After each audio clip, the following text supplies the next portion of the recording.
All right, everybody, let's get started. Welcome to the second episode of A Night on the Lot with Chet and Welcome, Fletch. welcome. When we first started these, we put out a big survey of 50 different topics to see what teachers would want to hear about the most and sort of put them in order based on which one was the most popular. So tonight, we'll jump right into it. We're not going to spend a lot of time with the talky talk here. We're going to jump right into the presentation, which is, if everyone's been paying attention, how to get a high production value on a low budget. And sort of the objective of this tonight's discussion. I think your tone was a little off. You should have started with, oh, you did start high with a low. Got it. No, you went low. You went high second. You know, high production value for a low budget. Oh, I see what you're saying. But on a low budget, it was small text, so it had to be a high voice. Yeah, okay. So what we're going to do is we're going to start off by kind of a really quick recap of what we're going to touch on tonight. This is going to be a top 10 list for us of watching thousands of student films and trying to get our head around what are the most common issues that students are sort of duplicating in their films that are mistakes or things they need to focus on. So feel free at any time to write a question in the chat, and we'll come back to it. We'll be doing Q&As at the end of each of these sections as you guys go. So here we go. Number one, get a microphone. Too many student films, just you can't hear them. They're using the microphone that's only on the camera. Number two, lighting. Most students don't even think about lighting at all. The difference that it makes when you do. Number three, L cuts and J cuts. If you don't know what those are, we'll get to them as we start to discuss each of these in detail. But it's an editing technique. Trim up the ends. Your students tend to leave way too much on the end of a cut or on the head of the cut. So snip those off. Color timing or color grading, whatever you want to call it, either one. If you don't know what that is, again, we'll get to it as we climb up the list here. Composition. This is just your camera's composition. Students need to know more about how to compose a shot and what makes a great shot. Blocking, sort of the dance between camera and actor. And so that's our whole last episode was about blocking, as we broke down a Steven Spielberg scene from Raiders of the Lost Ark. Go watch that one if you haven't seen it. It's really good. Yep. Next, depth of field. This is something that students aren't even familiar with, depth of field. Somewhat because of all they've had access to are iPhones and things like that. But it's important that they understand what it is and what it does. Foley. Going back and adding sound to your movie. Number 9. Number 10, of course, is develop. The one that is always long forgotten. So now let's jump into each one of these in detail, and we'll talk about each one and kind of give examples and answer any questions. So number 1, microphones. If you can't hear, then nothing you say matters. So this is important. So all too often, teachers only buy the cameras and they're not focused on getting good audio because hey, there's a microphone on the camera, right? Unfortunately, that's great my audio. That microphone that's sitting on your camera is pretty much worthless. It's great for capturing scratch audio that you can sync to later, but ultimately the microphone that's on your camera is a piece of junk. Especially if your camera now, what if you're doing a wide shot and that camera is now 30 feet away? I can't hear a word anybody's saying. So get yourself a microphone. Now let's talk about some of these different microphones really quickly. Number 1 that I suggest is this top one. Let me just, my pointer here, you can see it. Is this one right here. This is a shotgun mic. Now, there's all sorts of different brands. You don't have to buy the Rode. But a shotgun mic is a unidirectional microphone that only picks up what you point it at. The second kind of microphone is an omnidirectional microphone here. This one is good for studio work where you can control sort of the ambient sound. So the sound in the room isn't slapping all over the walls. It's just isolated right there around the microphone. This is a great microphone for narration, voiceover, things like that.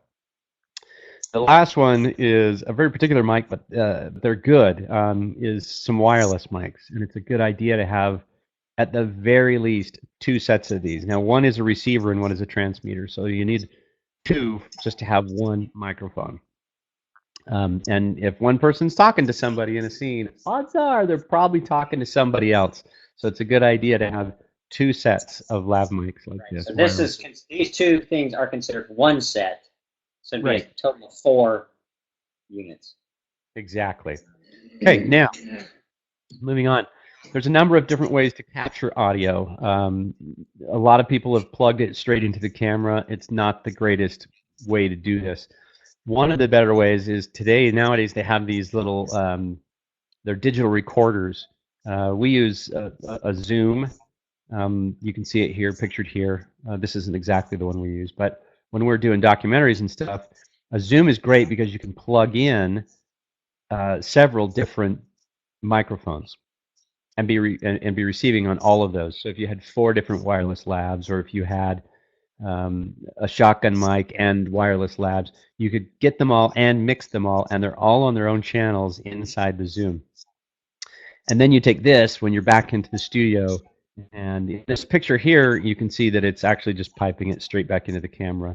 We like to record it separately because what happens if that audio guy needs to be 30 feet away from the camera? You're not going to, this cable isn't 30 feet, you know, this is like 8 inches. So it's best to use this. You need a slate, and the sound guy is responsible for the slate. And on the slate, you're going to write the scene and take and the roll and all that other stuff that goes on it. But this way, you can sync your sound, your audio, in post the way it's really done. And that is kind of a really quick basis on audio work. Well, and just one more thing, the slate. Not only do you use it for syncing your audio, but you use it for organization, right? So as you've got to take that take may be garbage, and so you can be taking notes and say, okay, take 3 is no good, or take 5 is great. So you can really sort of focus in on the footage you're getting, so you don't have to import everything. It really is a good organizational feature that a lot of students don't use, and it just takes a little bit of time and a little bit of extra effort, and it makes a big difference. So, do we have any questions so far? I think it looks pretty clean. No, right? And if you guys have questions, they're just going to put them in the queue, and I'll bring them out. So okay, perfect. So we're going to keep going then. So on to our next topic, which is lighting.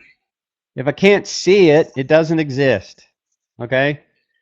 All too often, and I could show you example after example, students don't think about how to best light a scene. And it doesn't have to be, I'm not talking about, oh my gosh, we have to have 412Ks and a generator and all these other things. Not even expensive kits. So I want to give you 3 ways of lighting a set or a scene that are super easy, super cheap. They almost are non-existent when it comes to price tag, and the effect makes astonishing. So much of a difference. I mean, it is night and day, literally with lights and no lights. But it is night and day difference in the quality and what you see. So here we go. 3 very simple aspects. Number 1, we're going to talk about is this one right here. Right? She's holding a lantern. We call this a practical. This is a lamp that the actor it's in the scene. The actor's either holding it or it's in the scene itself with a lamp on the table or whatever. You can use those. It's just your average everyday lamp. Just make sure it's in the frame, and now you've got some better light in the scene. In this case, she's holding a lantern. The second one down here is a China ball. Now, China ball, You can get these almost anywhere, Pier 1 Imports or Walmart, whatever. You can. It's Hollywood's China balls are exactly the same as everybody else's. There's nothing special about it. You go to Home Depot, get a little light bulb for and a cable for like maybe $5, and it can be like 100 watt or a 60 watt, whatever you want to use. Get a piece of PVC pipe and run the cable, tape it to the PVC pipe, and then hang that China ball out into the middle of the scene, and you will be astonished at the light that you'll get. We'll go over some of those images in just a moment. It's beautiful light, yeah.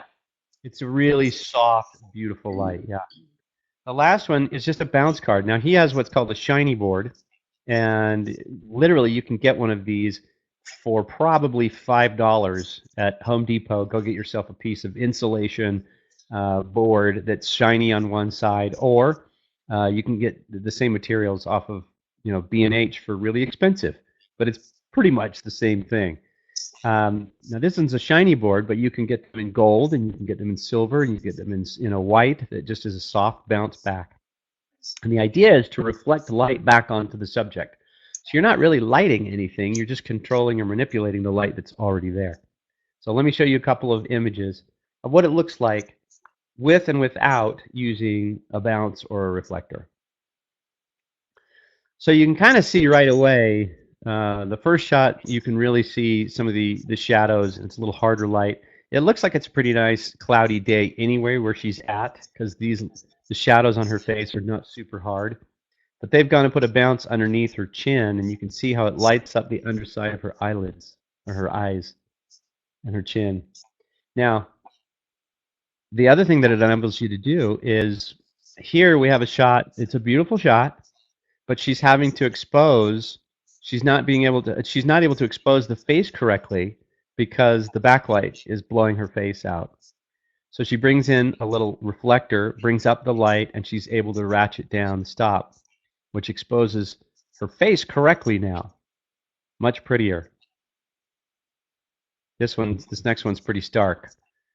So you see how dark those shadows are on the side of her face and under her eyes. Now you pop a bounce card in a reflector, and this is definitely a bounce card. It's much softer than the reflector, and you can see the difference it makes in the exposure. Now let's talk. I'll show you a couple of brief examples of the China ball. So the China ball has a really interesting soft light to it, and it's really pretty light. You'll notice that it wraps around, the shadows wrap around the face in a very elegant way. Here's another one. It's very soft. It's very flattering. There's no hard shadows.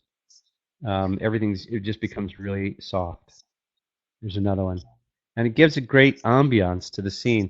Now this is something that is so simple, I can't even describe it. And we use it all the time in the movies. All the time. And there's nothing special about the equipment we use to pull it off. It's the same, $3 China ball that you'll get at Pier 1 Imports. Okay. Any questions so far? And I would even, this is the very basic level of lighting that makes a huge difference. I would almost, you can do other things that are more complicated, but not even that much more expensive. But these basic principles should be required with every shoot that they do. Like, your students shouldn't ever go out without a reflector and a China ball, Yeah, and then you don't really know what you're going to get, right? When you go out to the location, maybe it's not as sunny as the day you did your location scout, and you need something to give a little extra punch to the subject. Okay. All right, we ready? We're moving on? No questions? All right, we're moving on. Feel free to leave questions in there, guys. We'll come back to them as we go through this. We'll also do a quick Q&A at the end of all of it, so wrap it all up. So the next topic that we're going to talk about is J cuts and L cuts. Sometimes it's more interesting to see the reaction. Now what this means is, if you're not familiar with the term, this L right here sort of denotes what the cut looks like. the end of the audio or the video clip stops here, and the audio rolls on while it goes into the next clip, right? That's called an L cut. You got the audio that's creating the bottom part of that L. A J cut is just the reverse. It starts in the audio, and then the picture comes in later. It softens the cut. It makes things more pleasing to watch. It also enables you to compress time. And sometimes it's more interesting to listen to what's being said in this audio down here and watch what's happening above. So you're able to watch the reaction of the person or what's going on who's actually listening to what's being said. And so often our students just cut back and forth, and you don't get that dynamic of responses and interactions. It's kind of funny because unless you're paying attention, you might just miss it. So I'm going to show you an example here, and we'll see if you catch it. We'll see if you catch the first couple. Yeah. Just picked up the text. That's easy. Hey, Rob, how you doing, bud? Good to see you. Gloria? Ma'am? Woo! Hey, this must be yours, buddy. That's Oh, look at that. You eat that whole thing? You know what? You should consider some alternative snacks. Keeping fitness fun, buddy. Okay, did you catch it?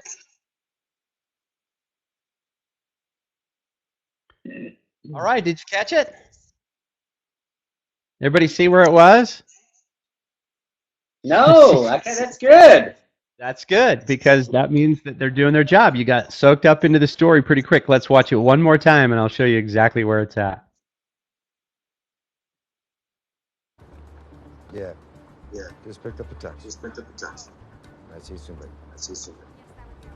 Hey, Rob, how you doing, bud? Good to see you. Gloria? Ma'am? Woo! Hey, this must be yours, buddy. Oh, look at that. You can eat that whole thing? You know what? You should. Did you see it?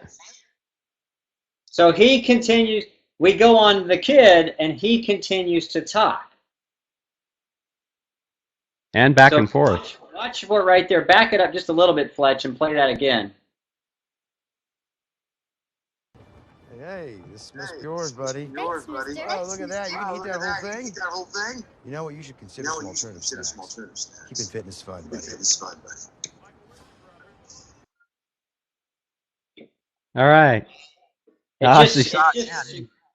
It just smooths out the edit. Like it really sort of keeps you involved, because you could have stayed on him the whole time and then gone to the little kid, back to Jeremy Renner, back to the kid, back to Jeremy Renner. Instead, you stay on the kid while he's got the cookie in his hand, and he says, hey, you should really, watch what you're eating, and we're getting the kid's response. So I love it. It's so subtle. And the first time I watched this clip, I just was watching it, and I missed the whole thing. I was like, wait a second, Fletch, you got to play it back for me, because I was too much into it. But you're right. You get the facial. Sometimes it's more interesting to see the reaction of what someone's saying than to see what the person's saying it. All right, so that's a J cut, or sorry, that's an L cut. The J cut is just the opposite of that, but they're sort of symbiotic. They're both the same thing, just backwards of one another. All right, back to our presentation. The next thing we're going to talk about is trimming the ends. Not everything you do is interesting. So all too often, students tend to think that everything they do is really funny or really interesting, and it all should be on the screen. And the truth of the matter is 80% of what we do in our lives is really boring to everybody else. So in order to tell the story and do it quickly and keep everyone's attention, you got to trim those ends up. Students almost consistently, almost with every cut, you could trim off some from the head and some from the tail. And I can't tell you how many times I've watched a student film that was probably 5 minutes long, and I could have done the same show in 60 seconds. That's how much extra stuff they just have hanging on the ends of their clips. You got That's pretty anything to add? dramatic, Fletcher. Are you willing to stand by that? 5 minutes to 60 seconds? No, I'm serious. I'm serious. It was 5 minutes long. The story was super simple, and you could have done it in 60 seconds. Could have done it as a commercial. Didn't need all the stuff they were doing. Well, and in a not so dramatic example, it's sometimes it's just the very, you know, they're walking to the frame, and the students will have him completely leave the frame, you know, or coming into the frame, or going to the door. He's walking to the door to go in the front door of the house, and they'll follow him all the way up. He gets up off the couch, and then he goes around the corner. He leaves the door. He gets in his car. He pulls out of the driveway. He puts it in drive. He drives down the. And the truth, all you need is the guy getting up from his seat, leaving out the door, and showing up in his car wherever he ends up. Right. You just don't need any of the stuff in between. Nothing happens. So it's pretty interesting. Yeah. Yeah. It's really a compression of time. That's your goal. Is to compress. The students to give her the illusion. It's Yep. true. It's the illusion that the rest your mind will fill in. It just makes up the difference. You just don't need it. Maybe in the 1920s you needed to show all that, but you know, audiences are pretty sophisticated now, and they know where you're going. Okay, so on to our next subject, color grading. Okay, so this is something we see in some of the higher courses, and some of the students who get really serious about making movies.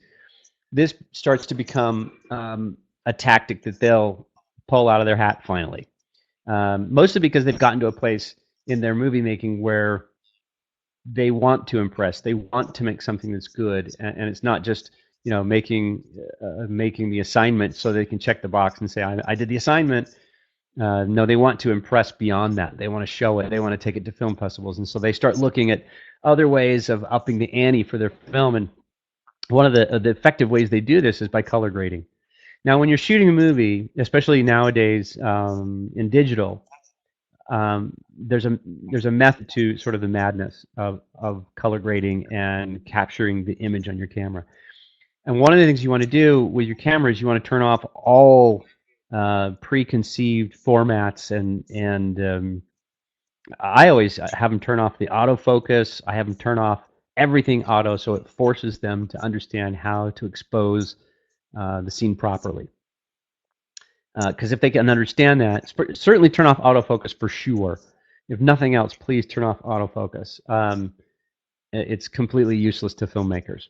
So the next thing is when you turn off all of the profiles on the camera, what you film will return back to you and look kind of muddy. It doesn't look very good because it's actually saving all of that data inside of the image that you can then, in color grading, pull it all out, and you have much more data. Whereas if you are shooting with a profile on your camera, it's baking in the look of the film right inside the camera, and you don't have much of a choice afterwards. You have complete control in post if you'll turn off all of those profiles and just shoot raw, not raw format now. No, just shoot raw without the profile. And then at that point, you have all this information that you can go down deep inside the layers, into the contrast, and into the highlights, and pull out all the information you want. And so you get to color your film in post, which didn't used to be the case. When you shot on film, you had to, it's called a negative shooter. So this is a director of photography who knows how to expose his negative every single scene so it matches, and they had to put filters in front of the lens to make the film sort of match and do what they wanted it to do, and push it in the lab to make sure that it was exposed properly and developed differently. And it was a huge process, and now you can do all that in post, and it's called color grading. So let me show you a few examples of what color grading looks like. We'll start off with a show that back to Jeremy Renner there, Chet.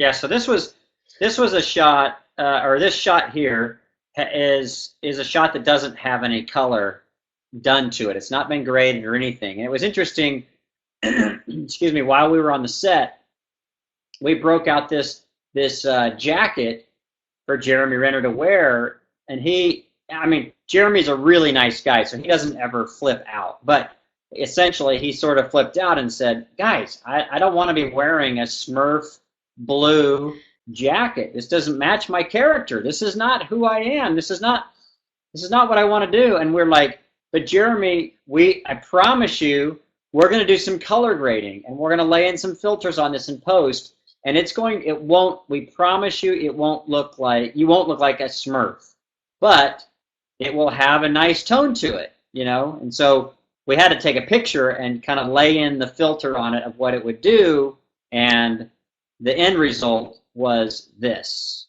which is not Smurf blue, but it's a really kind of cool look, So he finally just kind of went with us and said, okay, got it. But this is just one example. So we had Mini Driver.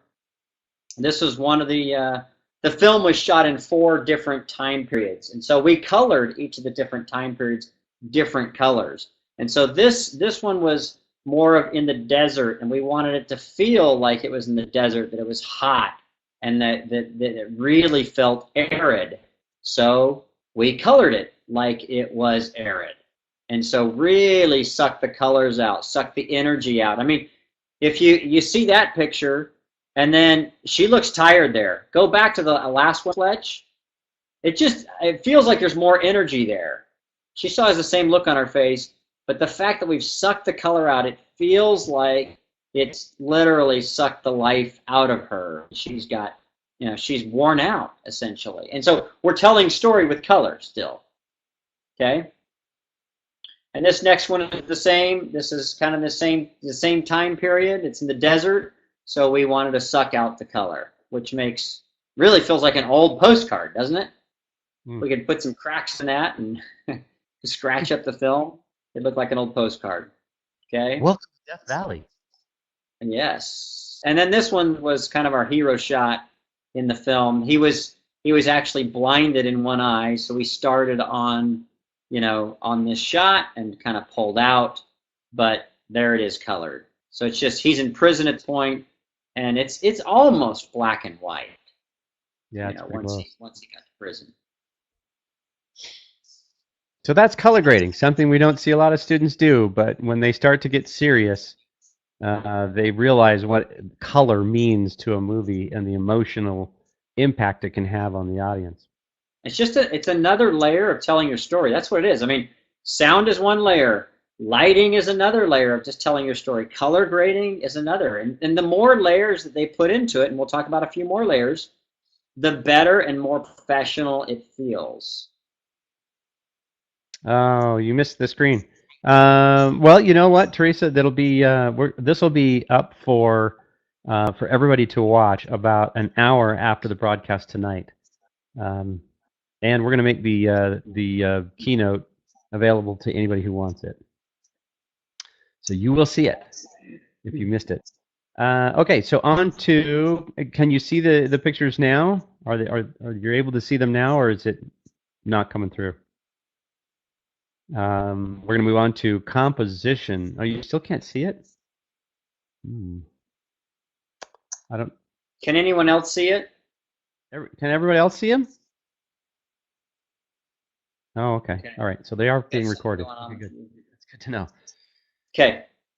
Okay. This so is an interesting shot. This is one this is from Minority Report, and fortunately I was on the set, and this was actually a photograph that our on-set photographer took. This shot ended up being on one of the posters, actually. Yeah.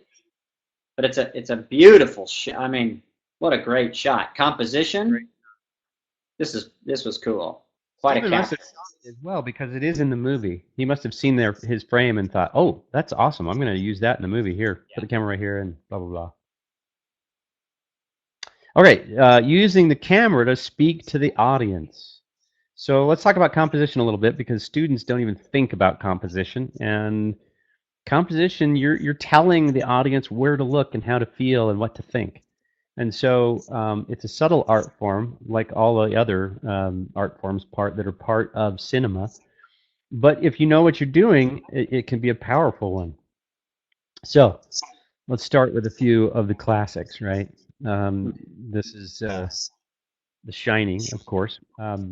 And these lines indicate lines that you can see inside of the frame. This line here, and all these lines are pointing to what? This line on the back, the wainscoting on the back wall. All of these lines are pointing to our character, and that's super important because it draws the eye right to where I want you to see. You know, if the cinematographer wants you to look over here, trust me, they would find a way to make you look over there, make you look where they want you to look, such as this frame. Over here, they want you to look right here. Look at all the lines that are pointing, literally pointing at our subject. All these different lines. This is super important. And just they're called leading lines, and they lead the eye to the viewer, or eye of the viewer to the subject. Another rule is called the rule of thirds. Now, this is a pretty basic rule. It's been around since the Roman era, and it is basically all it does is splits the frame into thirds with these these vertical lines, and then places the subject in one of these boxes. And in this particular case, they had they've split this middle box into its own 3 sections, right, with these horizontal lines, and then they placed C-3PO in the third quadrant of that portion of the frame. Another example of this rule of thirds is here. This is a really good example. Actually, you've got Watson on one side of the frame, and I don't know who he's talking to on the left hand, and then Sherlock in the middle. Each one of them living in the space that is sort of quarantined for them according to the rule of thirds.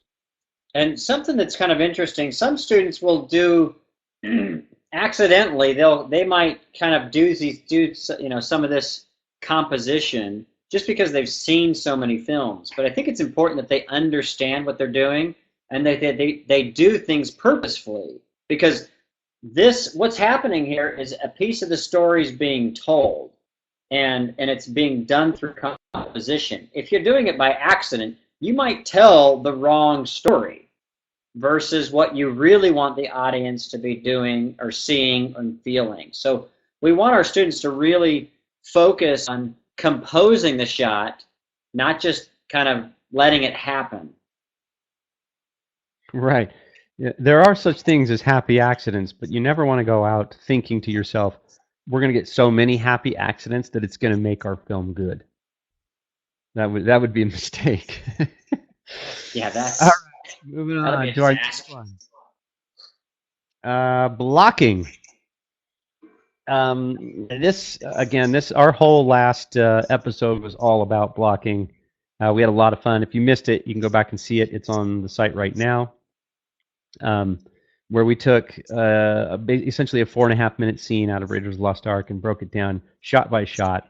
What looks to be at least 20 setups is actually only 8 that we go through. It's pretty cool. Shows you the economy of blocking if you know what you're doing. Okay, so let's talk about blocking really quick. This is another bit that we don't see students paying a lot of attention to. Too many students will just have an actor will sit there in a chair and we're just going to film them, and they don't move, they don't talk, they don't come closer to the camera, they don't go further away. It's so stale and so boring. And let's face it, every movie you've ever seen is what? Every scene is always about 2 people talking or more people.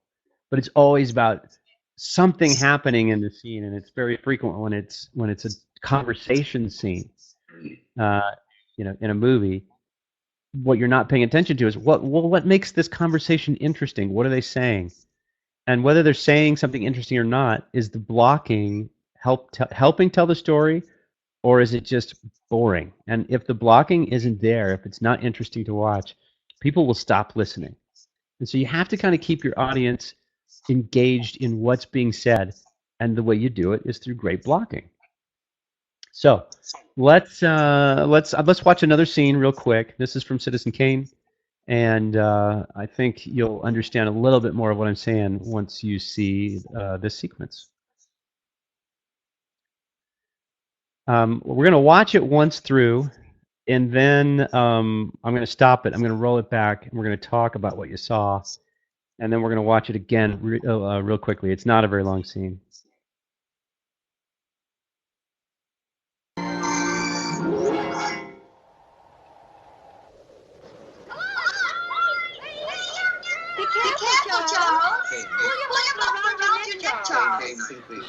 Tell him now. Yes. I'll sign those papers now, Mr. Thatcher. You people seem to forget that I'm the boy's father. It's going to be done exactly the way I told Mr. Thatcher. Colorado. I don't see why we can't raise our own son just because we come in some money. If I want to go to court, a father has a right to. The board of the streets is built and leaves worth and stock behind. That property is just as much my property as anybody's. Now that it's valuable, and if Fred Graves had any idea all this was going to happen, he'd have made out those certificates in both our names. They were made out of Kane's name. He owed the money from the board to the board of the bank. I don't hold and sign it my way away to any bank. I want you to stop all this nonsense. The bank's decision on all methods concerning its education, places of residence, and similar subjects to be tied up. Stop all this nonsense. We will assume full management of the Colorado Road, which had its Kane, who are the sole owner. Where do I sign? Right here. Harry, I'm asking you for the last time. Anybody think I haven't been a good $1,000 a year paid to you and Mr. Kane as long as we both live, and thereafter to the survivor.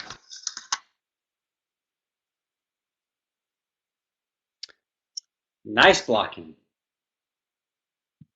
Yes.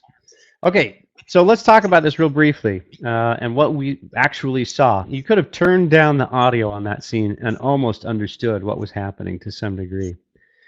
You start off with this simple image of a boy playing in the snow, right?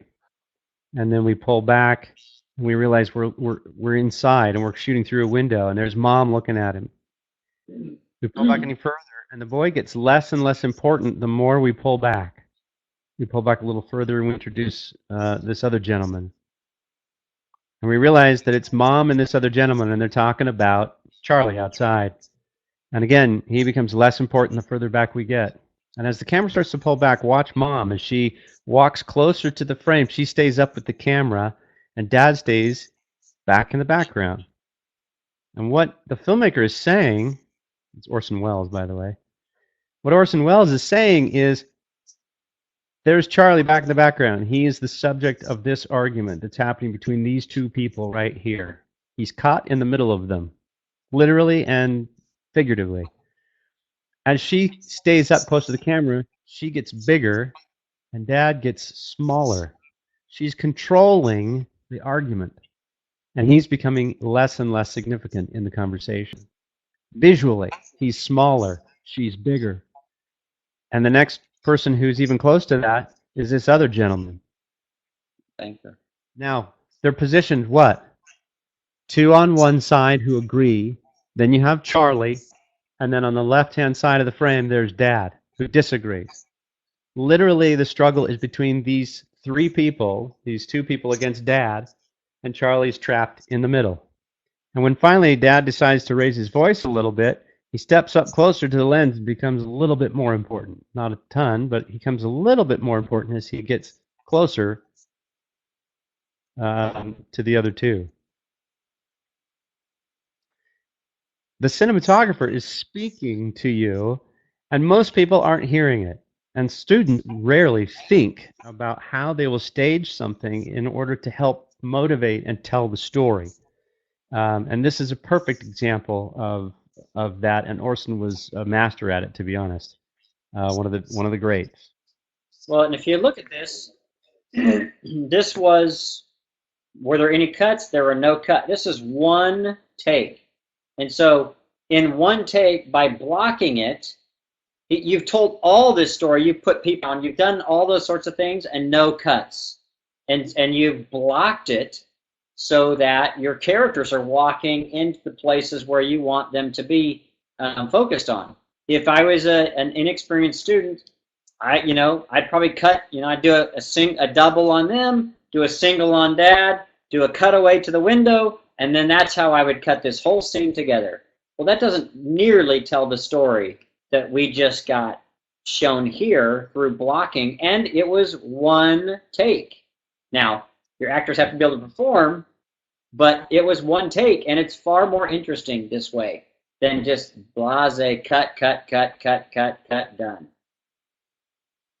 Okay. That was good. Do you need to watch it again? Yeah, let's watch it one more time. Yeah, okay. For sure.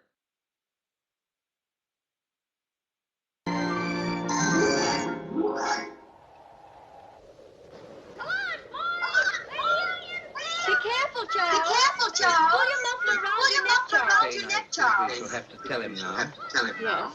Yes. I'll sign those papers now, Mr. Patch. You people seem to forget People that seem to I'm the boy's forget that I'm the father. It's boy's going to father. be done It's going to be done exactly the way I told Mr. There ain't Patch. nothing wrong with There ain't nothing wrong with I don't see Colorado. why we can't I don't raise see our why own we can't raise our own son just because we come into some money. If I want, I can go to If I court. want, I can go to The court. father has a right to. The father has a right Board to. of the beach is The board of the leaves beach is worthless Bill stock leaves behind. worthless That stock property behind. is just That as much property my is just property as as much my anybody's. property as Now that it's anybody's. valuable, Now that it's and if Fred valuable, Graves had and if any Fred idea Graves all had this any was gonna idea happen, all this was he'd going have to made out happen, those he'd have made certificates in out both those our names. certificates in both our names.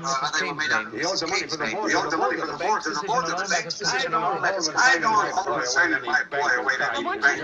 I want you to stop all this nonsense. The bank's decision on all matters concerning his education, his places of residence, and similar subjects to be final, be it the guard, be it stop all this nonsense. We will assume full management of the Colorado load, which I You are the sole you owner. are the sole owner. Where do I sign, Mr. Patch? Mary, I'm asking you for the last I'm asking time. you for the last time.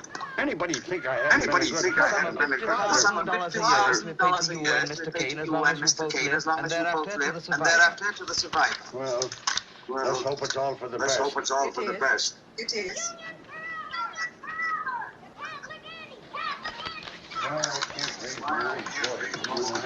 Go on, Mr. Patch. Go on, Mr. Patch.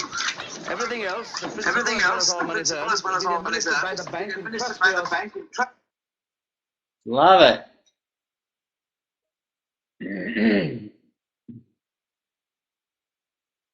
All right. That's a director, baby. That is a director for sure. Okay. So let's move on now back to here. And our next subject is depth of field. Again, this is a topic that I think a lot of students don't fully comprehend, mostly because they've been dealing with cameras for a long time that really don't have the ability to do a large depth of field. But now with DSLRs and that sort of thing, the lenses and the technology is sort of caught up. It used to be that video cameras didn't have a great, a shallow depth of field that you could take advantage of, nothing like cinema cameras. But today, it's quite a bit different. So let's talk about this really briefly. The basic rule of thumb when it comes to depth of field is this. The longer the lens, the more shallow the depth of field. Now, there are all sorts of caveats to that statement with f-stops and ISOs and things like that, and the amount of light that you can pump into a scene. But generally speaking, the longer the lens, the more shallow the depth of field. So if I have a really long lens, let's say 150 millimeter, if I get really far back from my subject and I zoom in to get the same frame on my subject that a 50 millimeter has, that depth of field will be crushed. And I'll get this sort of look on the left-hand side. I'll get this kind of a look with the background being nice and blurry. And what that does is it allows your eye, again, the cinematographer is saying, look here. Don't pay attention. If I was shooting on a wide, 35 mil or something back here, I can see everything's in focus behind him. My eye is sort of thinking, oh, what's back there? Oh, that's an interesting place. Oh, look at that car they just drove by. This one says, look here. I don't want you to pay attention to anything else other than what's happening to this gentleman. So a depth of field, the deft use of depth of field is a cinematographer's trick as well. And I don't see a lot of students using it very frequently. And if you know how to use it and use it effectively, you can do some really cool things with rack focus and all sorts of other neat things. All right. And let me show you a couple examples of depth of fields used effectively. Here's a shot that, this could have easily been lifted straight out of What Lies Beneath, Robert Zemeckis' film. It's not, but it could have been. It denotes all sorts of creepiness to me. I don't know. My images all go back to that movie from this bathtub thing. That or Psycho. Um, but you can see the depth of field. Where are you looking? Are you looking at this woman's face in the tub? No, of course not. You're looking at her hands. That's because the cinematographer is saying, look at her hands. Don't pay attention to her face. It's beautiful. Here's another one. Where you look directly at this eyeball, not this one. This specific eyeball is the only thing in focus. And so the cinematographer forces you to look where he wants you to look, which is great. It's brilliant. Here's another one. If this little girl in the background was in focus, your eye might be tempted to think about, well, what is she doing? What has she got in her hand? But it's not. The cinematographer. Might be. It would be. That's what you'd be looking at. Oh, yeah, you totally would be. But in this case, the cinematographer has said, no, what's important about this scene, for whatever reason, are the blossoms on the tree. Don't pay attention to the little girl or what she's doing. I really want you, it's the tree that is making the statement that I want. So look here. Don't look there. And you can't do this kind of stuff if you don't understand the nature of cinematography and the opportunities you have to tell the story even better with just a handful of tricks at your disposal. And if you don't understand them, you're just going to go out there, you're going to shoot her just walking down the thing, and maybe, you know what, maybe it's important, maybe it's springtime, maybe these flowers remind her of something else in the movie about her mom being buried, and now there's flowers on her grave of the same kind of flowers that were. It's that kind of stuff, and you can tell these stories without saying a word. Hey, that wasn't bad for just making it up on the spot, was it? That was a beautiful storyline. Yeah, if you go back to the picture of the guy with the tear, that's about where I was at myself. Oh. That was me. Okay. All right. Next, we're going to talk about Foley. Now, this is something that you guys, honestly, you could have this kind of stuff in your classroom. I don't recommend doing, a whole Foley stage in your classroom because, quite frankly, Foley stages are funky. Stink. They smell. They get a little funky.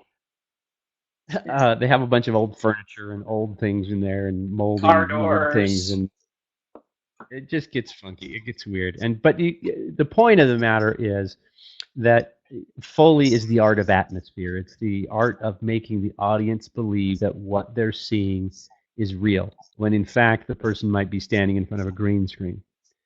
Today's movies are about 70 to 85% manufactured sound in post-production. Very little sound that you're watching on the screen actually was recorded during while the cameras were rolling. So Foley is a massive part of make-believe, of making the audience believe that what is happening, that the person is really driving a car and not just bouncing around, while someone pushes on the bumper and they're just stationary. No. The sound of the car is what tells you that it's moving. If there's screeching, there's danger. I mean, it's these sounds that make up so much of what we do. And to give you an idea of what a Foley stage might look like, this is a pretty normal one. I mean, all the ones I've ever been in look pretty close to this. This is actually better lit than most of the ones I've ever seen. They're quite a dungeon usually. Yeah, they're kind of dark dungeons. But that's just so the actors can, the performers can see the screen.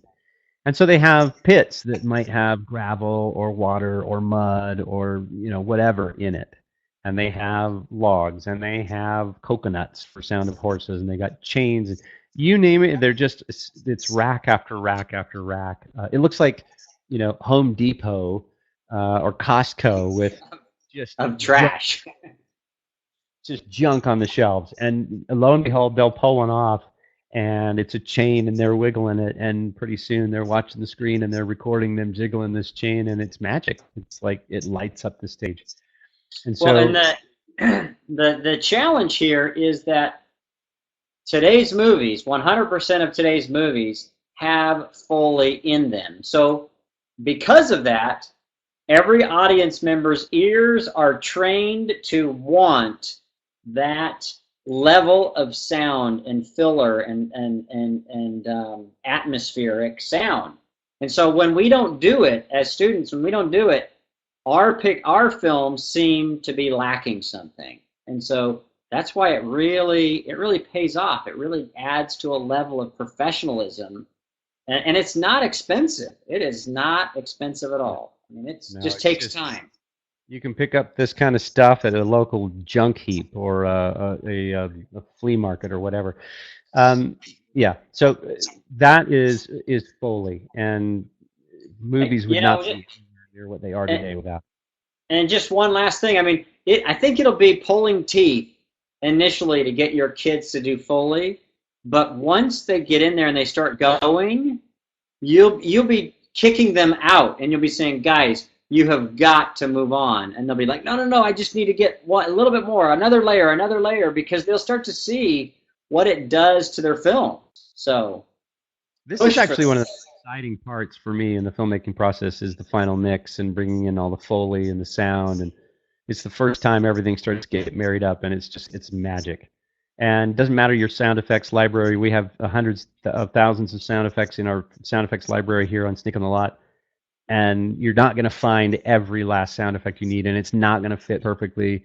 You're going to have to go and record some stuff when you manufacture it. All right, and finally, this is our last thing for the night, and then we'll open it up for questions. And this is a big one for Chet and I, and we push this like nobody's business. This is what we've built our curriculum around. You'll notice that our curriculum is very heavy in this regard, but it is development. Sadly, students just want to get going. They just want to get out there and make the movie. I don't know how many of you have heard the phrase, well, I've got it in my head. I know what I'm doing. I know what I want to do. I just got to get out there and go do it. And then they come back and it's terrible, or it doesn't match up to what it could have been. Maybe it's great, but think of how much greater it could have been had everyone had an opportunity to sort of participate in the development process and throw out some concepts and kick around some ideas and squeeze. And this is what development is really all about, is squeeze all of the very best ideas out of a project and get it on the paper. Because no great movie was ever made with a bad script. It just doesn't work that way, folks. You got to have a great script, and then you move on from that. And while you're in production is nothing more, especially on low-budget productions, is nothing more than a continuous cycle of compromises that you constantly are compromising with every last little decision that you make. Oh, well, we can't do that because we can't do this because we don't have the dolly. We can't do this shot because we don't have the actor past noon. We can't, and it's constant. And you can fight these things off with money or time, right? If those compromises become less if you have a lot of money or if you have a lot of time in your shooting schedule, but you can do away with most of those compromises if you just do your work, your homework during the development process, and you write your screenplay and you think it out and you write it again and you write it again and you write it again until it's the best you can possibly make it, and you have squeezed every idea out of everybody on the team, and it's made, the whole project is made better by everybody. Then you move in to pre-production. So the last thing I will note is this is how we feel about development. To make a great film, played by Alfred Hitchcock. The script, and the script. And he's absolutely right. It was as true then as it is now. You have to have a great script, and let's face it, Hitchcock had some of the best scripts. So yeah, that is the presentation for the night. Let's have a few questions. We'll take a few minutes and answer any questions you guys might have.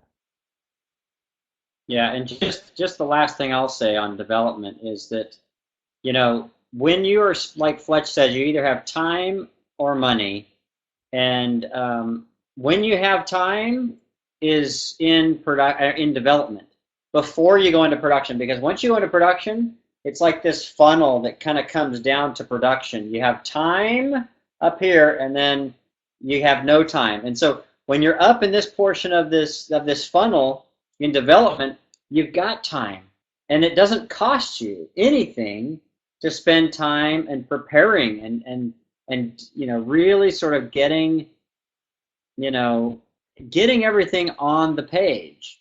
It's cheap. It doesn't cost you anything to, you know, click the keys of your typewriter, and that's where it's really gonna pay off, because if you put that time in development before things start rolling, and it's like you're on set and you're dealing with problems. I mean, when we were on Minority Report, it was crazy because the writer was writing pages for tomorrow, and it's, you know, and it's like, oh my gosh, she added a prop. We got to get that made overnight. So you're paying, you know, triple the payment, you know, to get that prop made, or whatever it might be. But the more you do that in development, the more money you're going to save, and the better your film's going to be. All right, let's go ahead and show the first question. I'm pumped up to start. Unfortunately, it's 5:57 p.m. So how can I get students to want to write the script from thoughts to paper? Great question.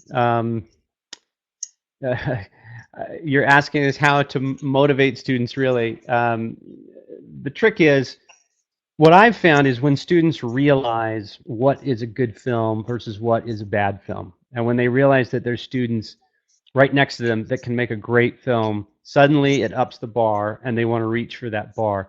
In fact, I'm going to show you a student film right now that I think you guys will get a kick out of, because it really kind of demonstrates all of the techniques that we've been talking about tonight in one of the student films that was uploaded just a week or so ago. And before you throw that on there, one of the things that I just want to say is that the development process is a process that it takes some effort to get them motivated to do it. The more you can align it with this is what the professionals do, making it feel real, and this is how it's done in the industry. I think that always helps in helping them understand, well, this is how the professionals do it. Do you like the look of a movie, the movies that are in the theater? If you want that, you've got to do it like the professionals. And really sort of pushing that point will motivate them. But once they see it happen, they'll realize the value to it. Yep. All right, we're going to show you this student film. I think you guys will like this.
What are you doing here? What are you doing here? I just want to talk. I just want to talk. I don't want to hear it. Well, I don't want to hear it. How could you betray me? How could you betray me? What do you mean? What do you mean? I love you. You know I love you. It didn't mean anything. It didn't mean anything. Don't say anything. Don't say anything. I know you cheated. I know you cheated. And there's the proof. And there's the proof.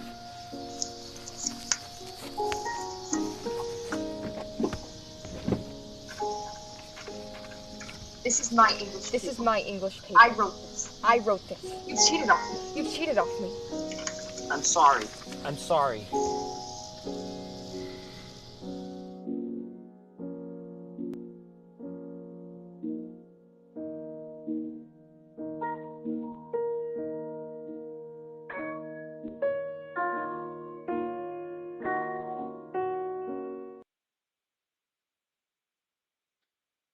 All right.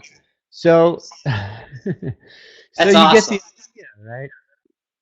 I mean, if you look at that and you start to analyze that, I mean, I just saw all the elements that we just talked about.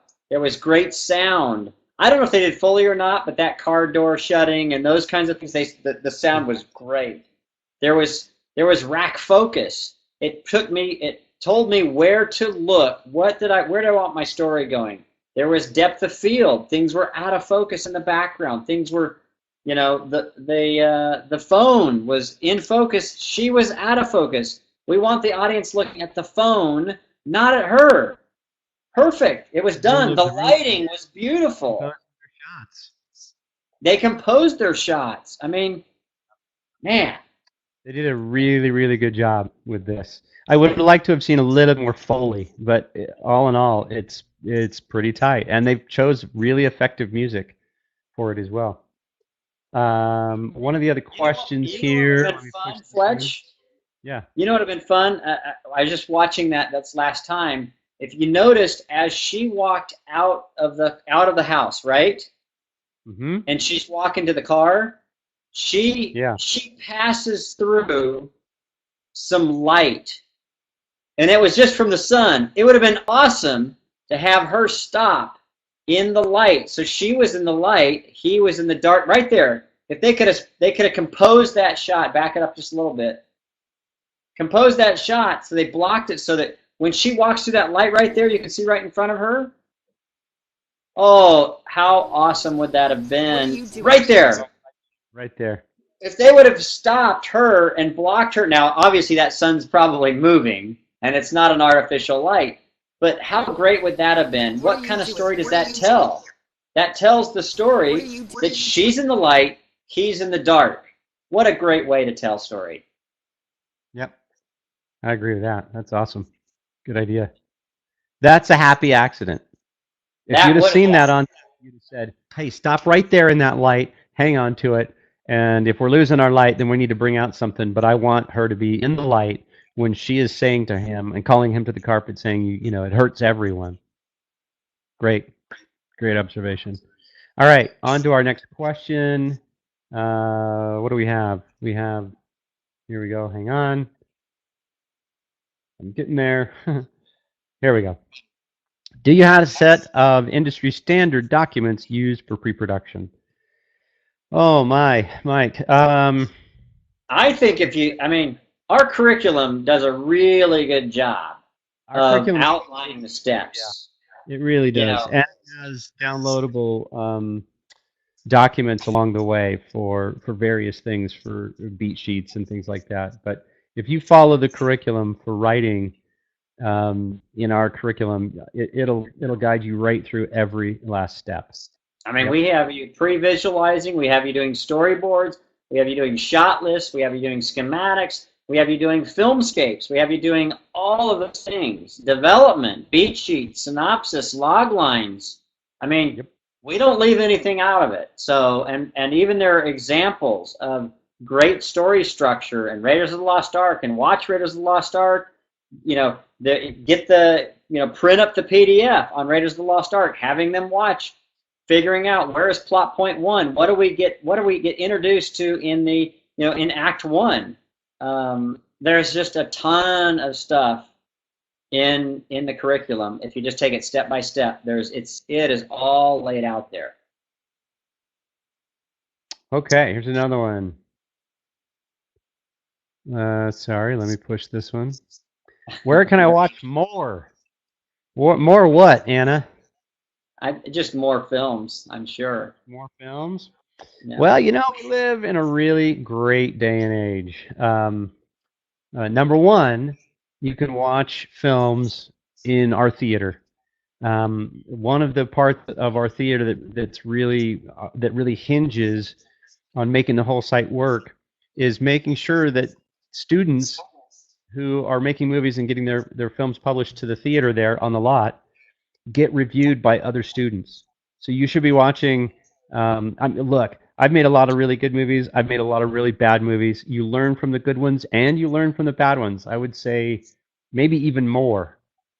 Failure is probably the meanest teacher, but also probably one of the most effective teachers. And so they need to watch some films of other people that didn't work. Yes. And go leave a review What is their analysis? Did they do a good job? Did they not do a good job? Why? Could they have done better? What did they do well? This is part and parcel of the critics course on the lot, and leaving reviews on movies inside the theater on the lot. And when your students upload their movies to the lot, I guarantee you one of the things that they're going to be wanting to hear is what other people are thinking about their movie.